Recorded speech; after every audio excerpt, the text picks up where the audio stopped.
그런 은혜가 있기를 간절히 축복합니다. 지금 저희들은 수요 예배를 통해서 엘리야를 대신해서 이스라엘의 선지자로 세움을 받은 엘리사에 대해서 살펴보고 있습니다. 엘리사의 주요 사역들이 열왕기하 2장부터 8장까지 나옵니다.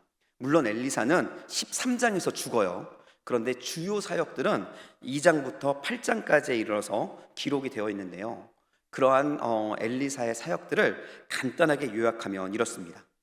일단 2장부터 3장까지는요, 엘리사가 부름받고 그리고 엘리사가 하나님의 선지자로 세워지는 그러한 사역, 그리고 엘리사가 처음으로 기적을 일으키는 일들이 펼쳐집니다. 그리고 오늘 본문이 속해 있죠. 4장에서는 그 기적들이 조금 확대되어서 실질적으로 주변에 있는 많은 어려운 사람들의 생명을 살리는 역사가 일어납니다. 이 역사를 바탕으로 해서 5장부터 6장까지에는 나아만을 치료하는 장면이 나오고요. 그리고 엘리사의 영향력이 점점점 국제적으로 확장되어지는 일들이 펼쳐집니다. 그리고 7장부터 8장까지는 이러한 국제적으로 확장된 엘리사의 그러한 영향력을 통해서 사마리아가 구원받고, 그리고 하나님의 역사, 하나님께서 하셨던 그 예언들이 하나하나 성취되어지는 그 놀라운 역사를 보여주게 된다라는 것이죠. 즉 2장부터 8장까지는 어떠한 특징을 가지고 있습니다.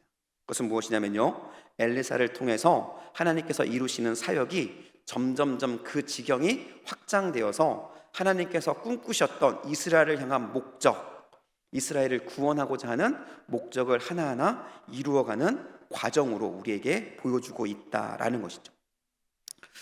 이들 중에서 오늘은 4장 생명에 관련된 기적들을 우리가 좀 나누게 될 것인데요, 이 생명에 관련된 기적들은 4장에서 4가지의 독립적인 기적들이 보여집니다.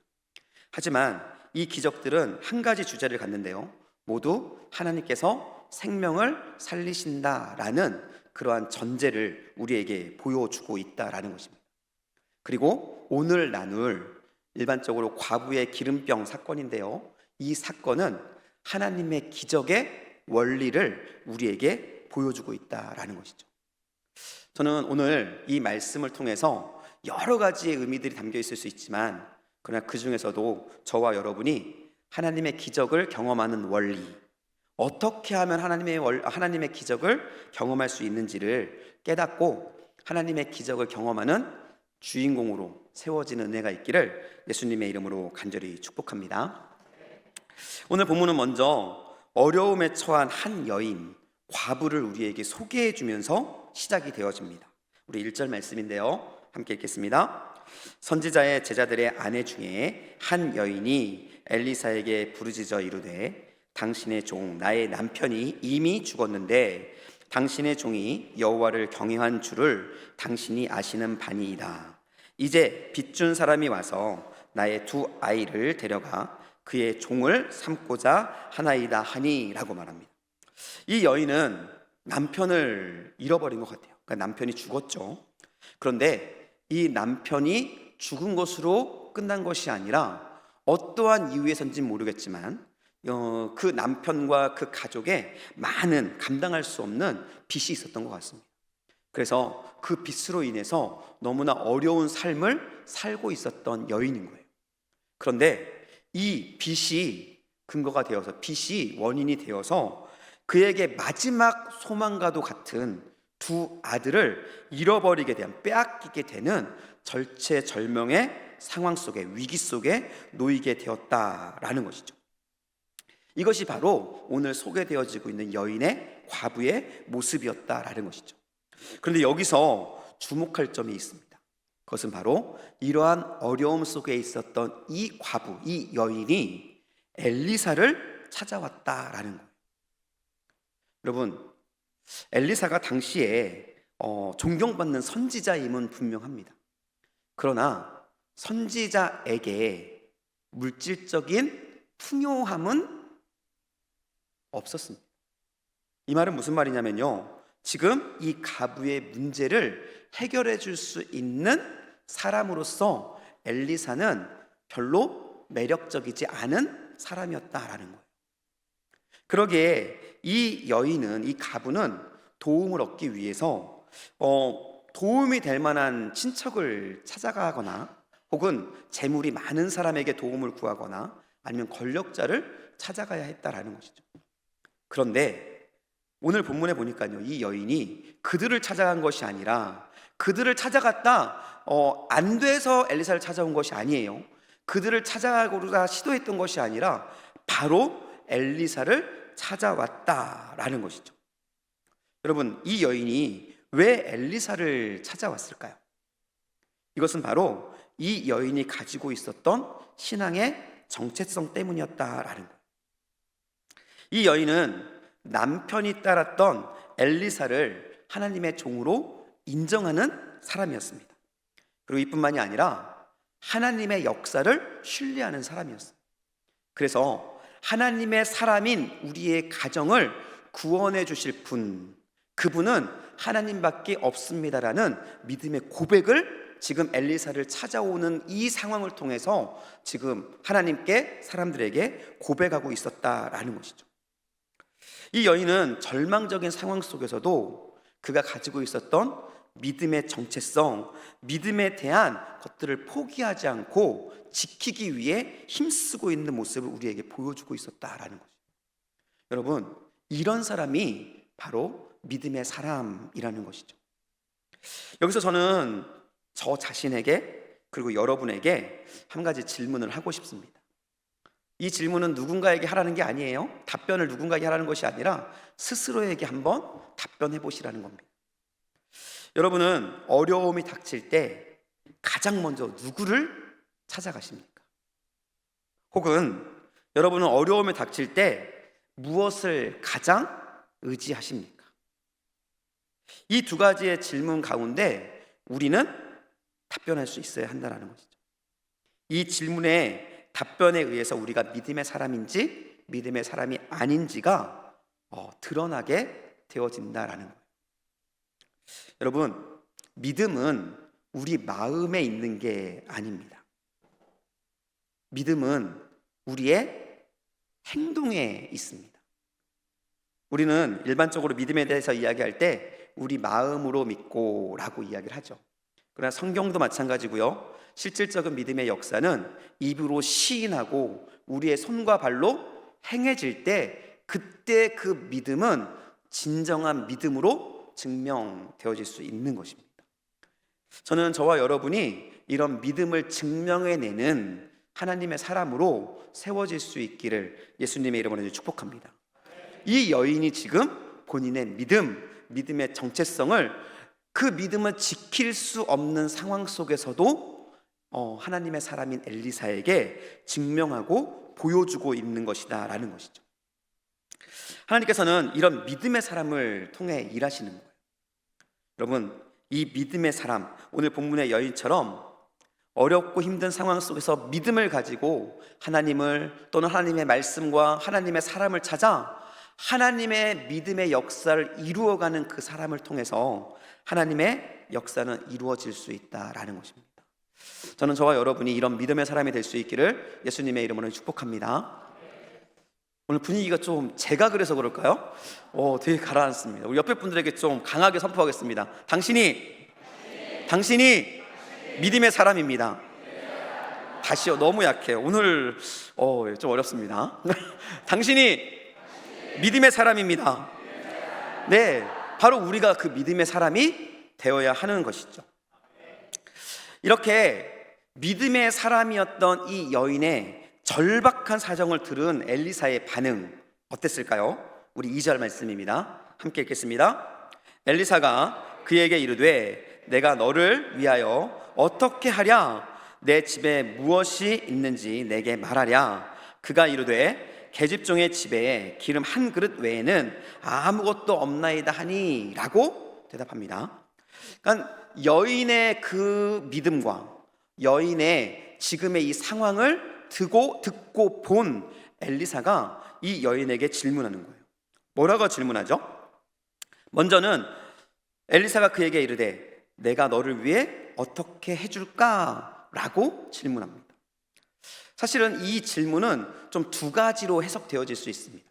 한 가지는 내가 너를 위해서 해줄 것이 무엇이냐는 질문과, 한 가지는 내가 누구간데 너를 위해 이렇게 해줄 수 있겠느냐라는 반어적인 표현으로 해석될 수 있다라는 것이죠.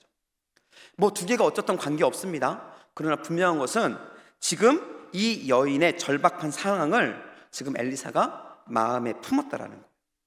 그리고 엘리사는 이 여인의 문제를 해결해 주기 위해서 적극적인 관심을 보이기 시작했다라는 것이죠. 하나님의 사람, 하나님을 위해 헌신하는, 하나님을 믿고 나아가는 사람에게 하나님의 사람은 관심을 가질 수밖에 없다라는 거예요. 예수님도 마찬가지고 하나님도 마찬가지입니다. 하나님께서는 모두를 사랑하십니다. 믿으시죠? 저도 사랑하시고 여러분도 사랑하시고 저 멀리 있는 김일성도 사랑하고 누구나 다 사랑하세요. 그러나 중요한 것은 하나님께서 사랑하시는 것과 관심을 가지고 역사하는 사람은 다르다는 거예요. 하나님께서 누구에게 관심을 가지실까요? 하나님께서 누구에게 역사하실까요? 하나님을 사랑하고 하나님께 나아오는 사람을 하나님께서는 관심을 가지고 사랑하신다라는 것이죠. 하나님의 사람인 엘리사에게 찾아온 그 여인을 향한 하나님의 마음이 엘리사를 통해 지금 나타나고 있는 것이죠. 엘리사는 그 여인의 문제를 해결해 주기로 마음먹습니다. 그런데 그러한 마음을 품은 엘리사의 질문이 조금 이상해요. 엘리사가 이 여인의 문제를 해결해 주기로 결단하고 한 질문이 좀 이상하다라는 거예요. 뭐라고 질문합니까? 우리 2절 말씀 다시 한번 읽겠습니다. 같이 읽습니다. 엘리사가 그에게 이르되 내가 너를 위하여 어떻게 하랴? 이제 질문하죠. 그리고 나서 질문합니다. 읽습니다. 시작. 내 집에 무엇이 있는지 내게 말하라. 지금 이 엘리사가 이 여인에게 질문한 것은 내 집에 있는 것이 무엇인지 내게 말하라 라는 것입니다. 여러분, 여인의 문제를 해결하기 위해서 적극적으로 관심을 보인 엘리사라고 한다면 어떤 질문을 하는 게 정상적일까요? 야, 빚이 얼마나 되냐? 언제까지 갚아야 하냐? 내가 얼마 정도를 도와줘야 되냐?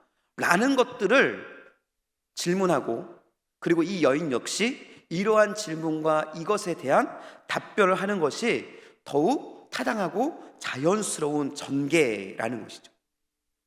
그런데 엘리사는 아무것도 없어서 찾아온 이 여인에게, 아무것도 없어서 찾아온 여인에게 지금 무엇이 있냐고 물어보는 거예요. 이것은 상식적으로 이해가 되지 않는 질문입니다. 그런데 중요한 것은 이 질문이 하나님의 역사하심의 핵심적인 비밀을 담고 있었다라는 거예요. 이 질문은 그냥 한 질문이 아니라 바로 하나님의 역사의 시작을 그에게 보여주고 있는 질문이었다라는 것입니다. 여러분, 하나님은요, 우리가 무엇을 잃었는지, 우리가 어떠한 상황 속에서 힘들어하는지에 대해서 관심을 갖기보다는 하나님께서는 우리가 가지고 있는 것, 우리가 할 수 있는 것들에 더 관심을 가지고 있다는 사실을 우리는 명심하고 기억해야 한다라는 것입니다. 우리는 없는 것 때문에 불평하죠. 우리는 없는 것 때문에 불만하고 불평하고 원망합니다. 10개를 가지고 있어도 1개가 없으면 불평하는 게 우리의 모습 아닙니까? 그런데 하나님은요, 우리에게 없는 것이 아니라 있는 것을 보시고 그 있는 것을 통해서 일하시는 분이 바로 하나님이시고, 이것이 바로 하나님의 일하심의 비밀이라는 것이죠. 하나님께서는 우리가 가지고 있는 그것을 하나님께 드릴 때 하나님은 그 있는 것을 통해서 역사하시고, 그리고 놀라운 기적을 이루어 가신다라는 것입니다. 여러분, 이것이 하나님의 역사의 비밀이에요. 그렇기 때문에 우리는 없는 것이 아니라 있는 것에 관심을 가질 필요가 있다는 것이죠. 여러분, 모세의 역사 기억하시죠? 모세가 홍해를 가를 때, 그때 하나님은 그냥 홍해를 가르실 수 있었어요. 그럼에도 불구하고 굳이 하나님은 모세가 들고 있는 지팡이를 사용하십니다. 다윗이 골리앗을 쓰러뜨릴 때 쓰러뜨릴 수 있는 너무나 많은 방법들이 있었습니다. 그런데 하나님께서는 굳이 다윗이 가지고 있었던 물매와 그리고 그 물매로 던질 수 있는 돌 조각 하나, 그것을 사용하셔서 역사를 이루신 거예요. 예수님은 어떨까요? 5천 명의 사람들을 먹일 때 아무것도 없는 곳에서 먹일 수 있는 분이 예수님 아니십니까? 그럼에도 불구하고 작은 아이의 작은 도시락을 필요로 하시고 그것을 통해서 예수님은 역사하셨다라는 거예요. 하나님께서는 지금 이 여인에게 너에게 있는 것이 무엇이냐라는 질문을 통해서 내가 너를 통해 너를 위해 일하기 위한 재료를 나에게 좀 줄래라고 말씀하고 있는 거예요. 물론 그 재료가 큰 것이 아닙니다. 그리고 그 재료가 있어야만 일하시는 것도 아니에요. 하지만 하나님께서는 우리가 있는 그 재료 그리고 없는 것 중에 드리는 그 작은 헌신을 마중물로 하여서 그것을 통해서 우물을 내시고 역사하시는 그러한 기적의 비밀을 우리에게 지금 알려주고 있다라는 것이죠. 엘리사의 이 질문에 대해서 여인은 이렇게 대답합니다. 우리 2절 말씀이에요. 함께 읽겠습니다. 엘리사가 그에게 이르되 내가 너를 위하여 어떻게 하랴? 내 집에 무엇이 있는지 내게 말하라. 그가 이르되 계집종의 집에 기름 한 그릇 외에는 아무것도 없나이다 하니 라고 이야기합니다. 계집종의 집에 기름 한 그릇 외에는 아무것도 없나이다.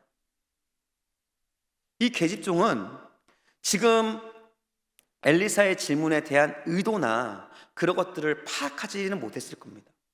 그럼에도 불구하고 그 엘리사의 질문에 솔직하게 답하는 모습을 보여줍니다.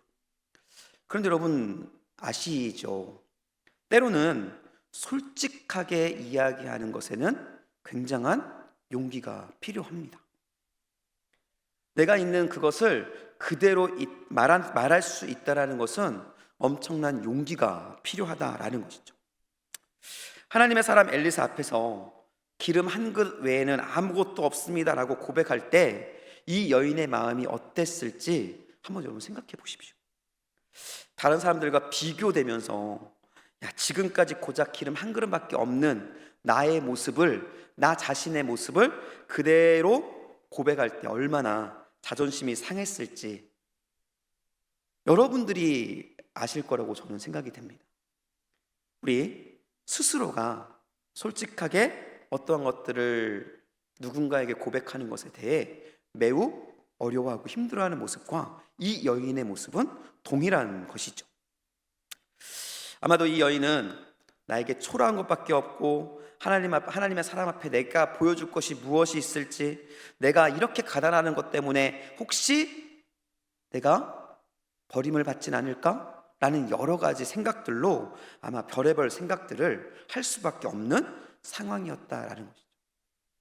그러나 놀라운 것은 이 여인이 이런 모든 부끄러움과 심지어 자존심까지 내려놓고 하나님의 사람인 엘리사 앞에 있는 모습 그대로를 고백하고 있다라는 것. 이것이 믿음의 용기입니다. 그리고 믿음의 사람이 보여줄 수 있는 최고의 순종과 믿음의 모습인 것이죠. 여러분은 하나님 앞에 얼마나 정직하십니까? 하나님 앞에 얼마나 여러분의 모든 것들을 보여주고 계십니까? 기도할 때 여러분의 기도 속에 얼마나 여러분의 밑바닥까지 하나님께 내어놓고 있으십니까? 우리는 믿는다고 말하고 하나님께 모든 것들을 맡긴다고 이야기하지만 실질적으로 우리의 삶, 우리의 모습을 바라볼 때 그렇지 못한 모습들을 너무나 많이 발견하게 된다라는 것이죠. 이 여인은 아무것도 몰랐지만 믿음의 사람으로서 보여줘야 될 최고의 모습을 지금 엘리사에게 하나님에게 보여주고 있는 겁니다. 정직하게 있는 모습 그대로를 가지고 하나님 앞에 나아가고 있는 것이죠. 우리 어르신들은 아실 것 같아요. 이런 찬양이 있었습니다. 있는 모습 그대로, 있는 모습 그대로, 있는 모습 그대로 주님 앞으로 나아갑니다. 이것이 쉬운 것 같지만 가장 어려운 것 중에 하나일 수밖에 없다라는 것이죠. 저는 이 여인의 이 용기, 믿음의 용기 있는 이 있는 모습 그대로의 믿음이 저와 여러분에게도 드러날 수 있기를 예수님의 이름으로 간절히 축복합니다. 여러분, 이러한 믿음이 바로 하나님의 역사를 일으키는 시작이 될 수 있다라는 것이죠.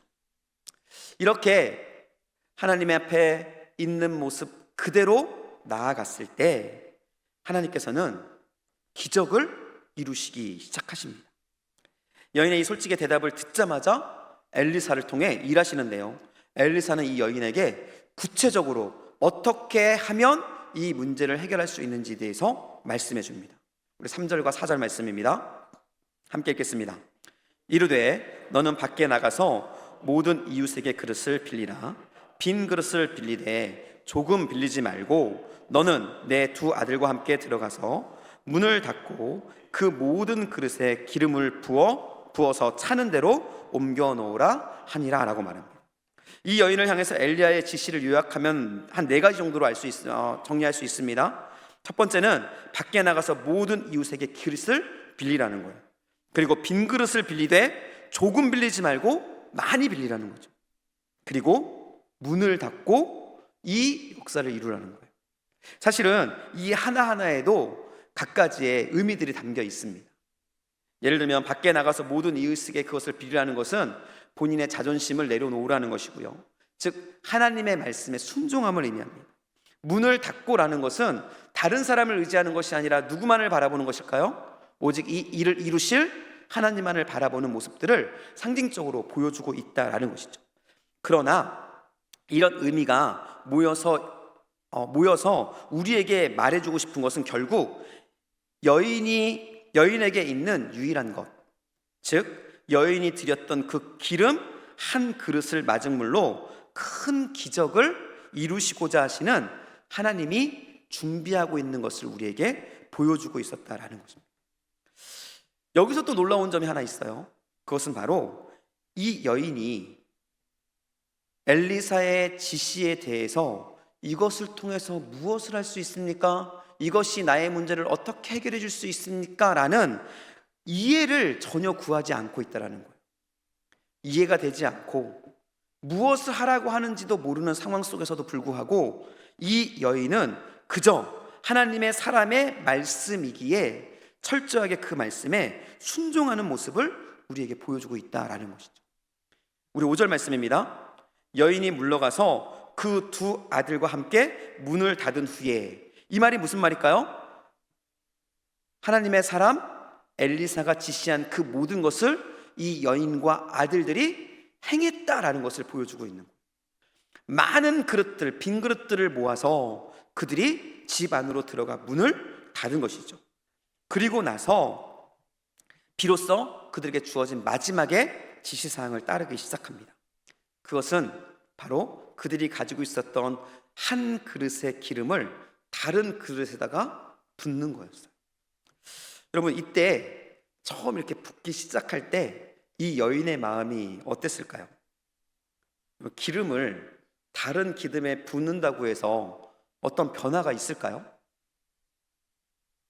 여러분들은 집에 있는 참기름을 다른 그릇에 부으면 막 기름이 늘어납니까? 우리는 이 사실을 지금 알고 있기 때문에 긴장감이 없지만 이 여인은 지금 아무것도 모르는 거예요. 아무것도 모르는 상황 속에서 그저 선지자가 시켰기 때문에 그 일을 하고 있는 거예요. 이 일이 무슨 의미인지, 이것을 통해서 어떤 역사가 일어날지, 이것을 통해서 나의 문제가 어떻게 해결될지 이 여인은 아무것도 모르는 거예요. 그저 이 여인은 하나님의 사람이 시켰기 때문에 하나님이 역사하실 것들을 믿고 그냥 순종하는 것입니다. 이것을 옮겨 담을 때 이 여인의 마음속에 이렇게 한다고 뭐가 변할까? 이것이 지금 현재 나의 문제를 해결하는데 어떤 도움이 될까? 라는 의문이 들 수밖에 없었다라는 것이죠. 그러나 그럼에도 불구하고 이 여인의 믿음은 놀랍습니다. 그에게 가지고 있는, 그에게 스물스물 올라오는 그 믿음의 모든 의심과 두려움들을 내려놓고 하나님의 사람의 말씀, 즉 하나님의 말씀을 완전히 순종하는 모습을 보여주고 있다는 거예요. 여러분, 여기서 완전한 순종은 무엇을 의미하는 걸까요? 완전한 순종은 바로 하나님의 역사가 일어나는 순간까지 포기하지 않고 그 일을 계속하는 것이 바로 완전한 순종이라는 거예요. 저희는 참 순종을 잘해요. 그렇죠? 하나님이 어떤 감동을 주시면 순종을 참 잘합니다. 저도 순종을 참 잘하고 여러분도 순종을 잘할 거라고 믿습니다. 그러나 문제가 하나 있습니다. 그 문제는 이 여인과 같이 완전한 순종을 하기 어려워한다라는 거예요. 나의 순종의 열매를 금세 얻으길 원하고 나의 순종의 열매가 조금만 열매 맺어지지 않으면 우리는 금세 그 순종을 내려놓는 모습들을 보일 때가 너무나 많이 있다라는 것이죠. 그러나 이 여인의 믿음은 그런 믿음이 아니었다라는 거예요. 이 여인의 믿음은 완전한 순종의 믿음, 역사가 일어날 때까지 끝까지 하는 믿음을 바로 이 여인은 지금 보여주고 있었다라는 것이죠. 이 여인의 완전한 믿음은 놀라운 역사를 이루어갑니다. 기름을 붓고, 그럼 상식적으로 기름을 붓고 나면 이 기름병은 비어있는 게 당연한데 끝까지 포기하지 않고 시키는 말씀에 순종했더니 그 다음에 놀랍게도 이 여인은 기적을 목격하게 된 것이죠. 바로 비어 있어야 하는 그 기름병에 여전히 기름이 가득 차 있는 모습을 이 여인은 발견하게 된 것입니다. 제가 예전에도 포도주 가나의 혼인잔치에서도 여러분께 함께 질문을 한 적이 있어요. 가나의 혼인잔치에서 물은 언제 포도주로 변했을까요? 답은 성경에 나와 있지 않기 때문에 저도 모릅니다. 단순하게 제 추측과 말씀의 진행 상황으로 봤을 때 아마도 주전자에 따라서 이 손님의 술잔에 이렇게 부어주는 순간이지 않을까라는 추측을 한 거예요. 성경에 나와 있지 않기 때문에 모릅니다. 여기서도 마찬가지가 아닐까요? 기름을 부을 때, 이 그릇에서 다른 그릇으로 기름을 부을 때 분명 그 기름은 줄어들었을 거라고 생각해요. 무게감이 있겠죠. 부을 때 점점점 이쪽에 있는 원래 있었던 기름 그릇에 기름은 줄어들었을 것입니다. 그런데 끝까지 포기하지 않고 완전히 기름을 부었을 때, 그리고 그 기름을 원래대로 했을 때, 그때 아마 기름은 순간 가득 차는 역사가 일어나게 됐을 것이고, 그리고 그것을 본 여인은 하나님께서 이 여인을 통해 이루실 놀라운 기적을 목격하게 되었을 것이라고 저는 믿습니다. 이것이 바로 우리에게 일어나는 기적의 역사 너무나 똑같기 때문에 그래요. 여러분, 하나님의 기적은요 이렇게 순차적으로 이루어지는 게 아닌 것 같습니다. 하나님의 응답과 하나님의 기적은 계단과 같은 것 같아요.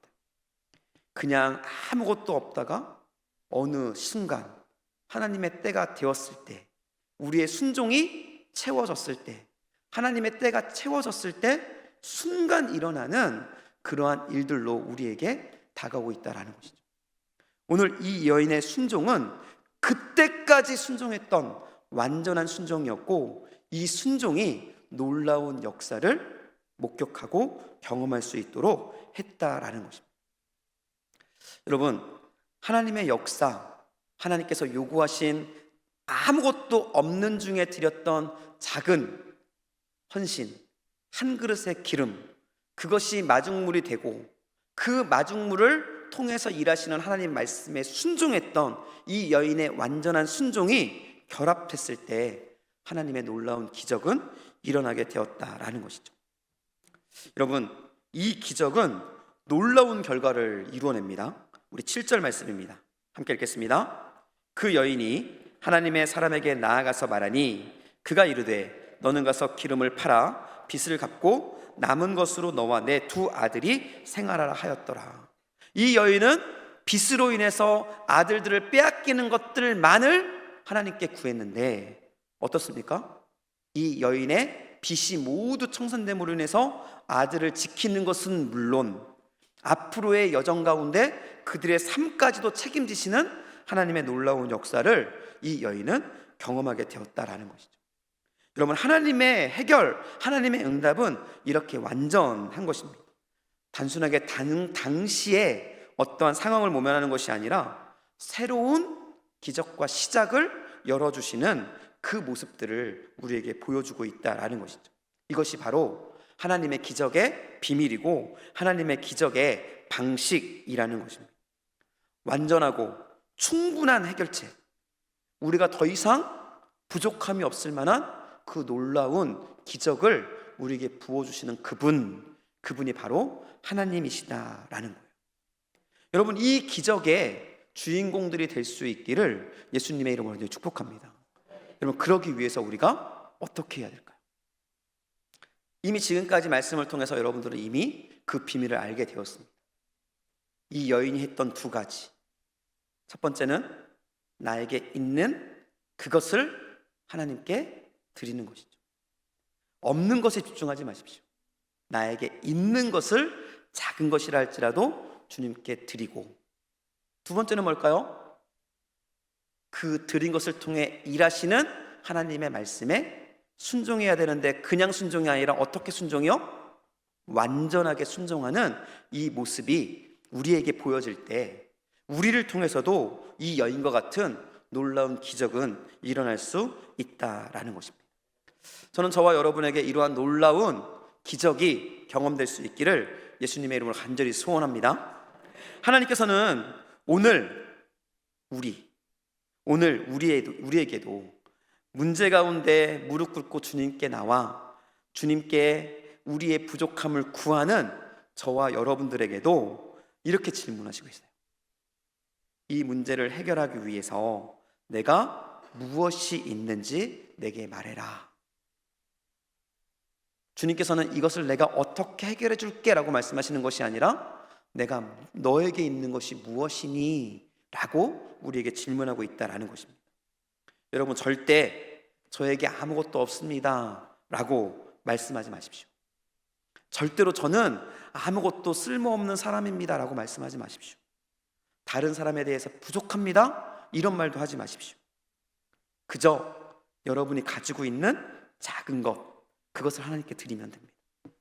여러분, 이 여인 과부도 여러분 고작 기름 한 그릇이었어요. 고작 기름 한 그릇. 그런데 그 고작 드렸던 기름 한 그릇을 통해서 하나님께서는 그 고작 드린 작은 기름을 마중물로 하셔서 너무 폭포수와 같은 은혜를, 기적을 이 여인에게 부어주셨다라는 것이죠. 작은 것이라도 여러분 주님께 드리기를 결단하시기를 예수님의 이름으로 축복합니다. 여러분, 없는 시간 중에 작은 것이라도 좋습니다. 여러분, 시간을 주님께 드리십시오. 건강도 드리시고요, 물질도, 그리고 여러분이 가지고 있는 어떤 관계도, 그리고 여러분이 재능이 있다면 재능도, 그리고 그 무슨 경험, 여러분이 가지고 있는 경험도 좋습니다. 그저 내가 가지고 있는 그 작은 것. 나는 나이가 들어서 못해? 죄송합니다. 아무리 연세가 있어도 여러분이 가지고 있는 것들이 있을 거예요. 그것들을 하나님께 드리십시오. 그러면 하나님께서는 그것들을 마중물 삼으셔서 여러분 우물을 여시는 것처럼 여러분의 삶 속에, 그리고 여러분이 속해 있는 교회와 지역과 가정에 놀라운 기적을 이루어 가실 것이라는 것이죠. 저는 이러한 놀라운 기적의 역사가 우리 낙원교회, 특별히 수요예배 가운데 함께한 여러분들을 통해서 경험될 수 있기를 예수님의 이름으로 간절히 축복합니다. 여러분, 이러한 일들이 우리에게 경험될 때, 그때 우리는 더욱더 하나님 앞에 우리의 것들을 드릴 수 있는 사람이 될 수 있는 거예요. 여러분, 혹시 도미노 아시죠? 도미노가 뭘까요? 이게 여러 개 서 있으면 첫 번째 게 딱 넘어가면 두 번째 거, 세 번째 게 넘어가는 게 도미노입니다. 여러분, 처음을 우리가 하나님께 드려서 역사를 경험하면 우리는 그 다음 것을 하는데 더 크게 하나님께 나아갈 수 있게 되는 것이죠. 이 처음이 중요합니다. 이 처음을 경험하셔야 되는 거예요. 오늘 말씀을 듣는 중에 이미 처음을 경험하신 분이 있다고 한다면 여러분, 그 처음의 감격을 기억하시고 있는 그것을 하나님께 더욱더 크게 드릴 수 있는 은혜가 있기를 축복합니다. 그러나 만약 여러분 중에 그 처음을 경험하지 못한 분이 있다고 한다면 여러분 한번 시작해 보십시오. 처음에 하나님께 드리면 하나님이 역사하실 것이고, 그 처음은 그 다음을 만들어내며 우리의 믿음, 오늘 이 여인과 같은 그 완전하고 온전하고 이 기적을 일으키는 놀라운 믿음으로 우리를 하나님께서는 세워 가실 것입니다. 이러한 일들이 오늘 수요 예배 참여하신 저와 여러분에게 충만하게 일어나고 경험될 수 있기를 다시 한번 예수님의 이름으로